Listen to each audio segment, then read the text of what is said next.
Doctor Farooq असनाद, आप हमेशा ये कहते हैं कि पाकिस्तान के जो मौजूदा सियासी हालात हैं, इदारों की जो चपकलश है, ये सब एक ख़ास डायरेक्शन में पाकिस्तान को लेके जा रहे हैं और हो सकता है कि आने वाले दिनों में एक टर्किश मॉडल भी तैयार हो। तो आप मुझे ये बताएं, वो टर्किश मॉडल क्या है जिसकी आप बात करते हैं? देखिए, तुर्की में भी पाकिस्तान की तरह बहुत से मार्शल लॉ लगे थे। एक मार्शल लॉ लगे थे, पाकिस्तान ही की तरह यह मार्शल लॉ नहीं लगते थे तो फौज पीछे से बैठ के हुकूमतें हिलाती थी और उनको हुकूमतों को ख़त्म करती थी और बनाती थी। फिर क्या हुआ कि 2002 में इनके इंतखाबात हुए, जिसमें एक पार्टी बहुत भारी अक्सरियत से पार्लियामेंट में अक्सरियत हासिल करने में कामयाब हो गई। लेकिन इन इंतखाबात से पहले फौज ने, जो उनका लीडर था अर्दोगान, तैयब अर्दोगान, उनको उन पर पाबंदी लगा दी थी। वो पार्लियामेंट के मेंबर नहीं बन सकते थे, ना ही इलेक्शन लड़ सकते थे। लेकिन जब उनकी पार्टी अक्सरियत में आ गई तो उन्होंने सबसे पहला काम ये किया कि पहले तो अब्दुल्ला गुल, इनके एक और रहनुमा थे, उनको वजीर आजम बनाया। फिर पार्लियामेंट ने कानून बनाया, उस कानून के जरिए अर्दोगान के जो पाबंदी थी उसको खत्म की। अर्दोगान पार्लियामेंट में आए और वजीर आजम बना दिए गए। अब्दुल्ला गुल फिर वजीर खारजा बने। फिर उसके बाद उन्होंने आहिस्ता आहिस्ता अपने आइन में तरमीमें की, बहुत सी तरमीमें की, आइन को बदल डाला तकरीबन, जिससे फौज को उन्होंने बहुत हद तक काबू कर लिया। और अब फौज जो है वो किसी तरीके से भी मुदाखलत नहीं कर सकती।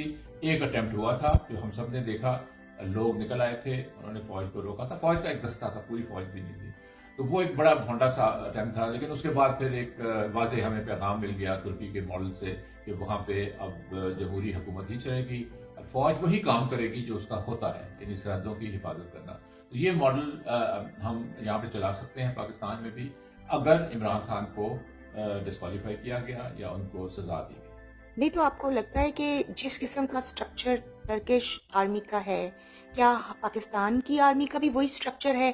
आपको डिफरेंस नहीं लगता उनकी स्ट्रक्चर के अंदर, उनकी कंपोजिशन के अंदर और उनकी अथॉरिटी के अंदर? नहीं, आर्मी की नहीं बात थी। बात ये थी कि ये टसल तो चल रही थी 1970 की। ठीक है। तो सबसे पहले कू हुआ, दान मेंडेस को ओवरथ्रो किया गया, फिर उनको फांसी लगाई गई। सलाल बायार जो सदर थे उनको भी फांसी की सजा दी गई, लेकिन उनकी उम्र बहुत ज्यादा थी, इसलिए उनको उम्र कैद में तब्दील कर दी। फाइनेंस मिनिस्टर, फॉरेन मिनिस्टर, सबको फांसी दे दी गई थी। तो उसके बाद 1980 में भी कू हुआ, 70 में भी कू हुआ। तो वो तो वही सूरत हाल थी, जैसे मैंने कहा कि पीछे से बैठ के भी अरबगान होते थे। वो उस वक्त उनके वर्च्यू पार्टी उसका नाम था, जो बाद में एक पार्टी बनी। वो वजीर आजम बने तो इन्होंने उनको नहीं चलने दिया, चूंकि वो इस कैटेगरी इस्लामिस्ट है। तो इसलिए ये वही पैटर्न है, वही चीज है। फर्क वहां पे आया जब अर्दोगान जैसा मजबूत लीडर आया और उन्होंने अवाम की कुव्वत। लेकिन अर्दोगान को उस तरह जेल तो नहीं किया गया ना, जिस तरह इमरान खान को जेल किया गया। भी जाते रहे वहां के बहुत से लीडर। नहीं, इस तरीके से क्रैकडाउन क्या किया गया? देखिए, क्रैकडाउन भी किए जाते हैं, लेकिन बात यह है कि आप अगर अवाम उठ खड़े हों और वो निकल आए। मुझे आप बताएं कि जो तुर्की का, जो मिस्र का था, जो मिस्र का सदर था उसने मुबारक, उससे ज्यादा जालिम आदमी तो नहीं हो सकता था। उठा के लोगों ने बाहर फेंका। तो आप ये कहना चाह रहे हैं कि अगर अवाम एक दफा आ जाए सड़कों पे, और खास तौर पे जब वो लीडरशिप के बगैर आए, तो बहुत खतरनाक साबित हो सकती है। तो बहुत बुरी मिसाल, लेकिन जो हमें अफसोस भी होता है, मशरकी पाकिस्तान में यही हुआ था ना। वो तो हिंदुस्तान बाद में आया, बाद में, क्योंकि आप जब वैक्यूम बना देते हैं, और पहले तो सिविल वॉर हुई ना, लोग लड़े, लेकिन आप जब वैक्यूम बना देते हैं तो फिर उसमें बाहर की फोर्सेस भी आ जाती हैं, जो कि अल्लाह ना करे पाकिस्तान में ये हो, क्योंकि ये फिर बड़ी खतरनाक सूरत हाल होगी।